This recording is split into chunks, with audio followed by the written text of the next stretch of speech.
Uncle Reed restored Dean's deleted thread, and my family stopped calling Gabby old news. The problem with church people is they forgive sin faster than embarrassment. The luncheon was after my cousin's baby dedication in our church fellowship hall. Roast chicken, sheet cake, toddlers under tables, my aunts fussing with centerpieces. Dean came with me. He had been around long enough that my family treated him like a future decision, which made every weird thing heavier. The weird thing had a name. Gabby. According to Dean, Gabby was old drama. Ex from before me. Unstable. Still reaching for him when life went sideways. I believed some of that. What I did not like was the pattern. A late call he let ring out. A muted preview with her initials. A weekend in October, when he said he was winterizing his brother's cabin, and came back with a Lodge wristband he blamed on a sports bar. I never got enough proof to force a fight without sounding crazy. I checked his iPad once when he left it at my place. I found nothing because anything real had already been deleted. I never told him I looked. At the luncheon, Dean volunteered the iPad for the scholarship slideshow and silent auction links. Halfway through dessert, Aunt Sheila realized one sponsor confirmation text had vanished and started panicking. Uncle Reed, the safe person in our family, said he could recover deleted messages in 2 seconds. He opened messages on Dean's iPad, tapped recently deleted, and frowned. There are 2 heart names, he said.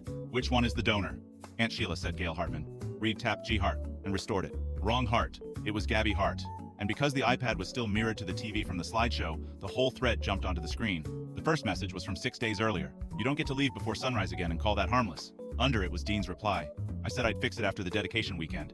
Stop texting my real number till then. The room did not explode. It thinned out. Forks lowered. My mother stopped mid-sentence. Pastor Glenn studied the coffee urn. Dean lunged for the iPad and said Reed had no right to dig through private messages. Reed said he was trying to recover church business, not a secret life. Once he sounded angry, the room stopped giving Dean grace. I asked one question. If Gabby was old drama, why was he promising to fix something after my cousin's dedication weekend? Dean said Gabby had driven to that October cabin uninvited, slept in a guest room, and never stopped rewriting the trip like it meant more than it did. He said the sunrise line was manipulative. The real number line was about blocking her without setting her off, and I was about to let gossip define our relationship. Maybe some of that was true. Maybe leave before sunrise sounded worse than what happened. People could argue that. What nobody in that hall could argue with was the date. 6 days earlier was Monday.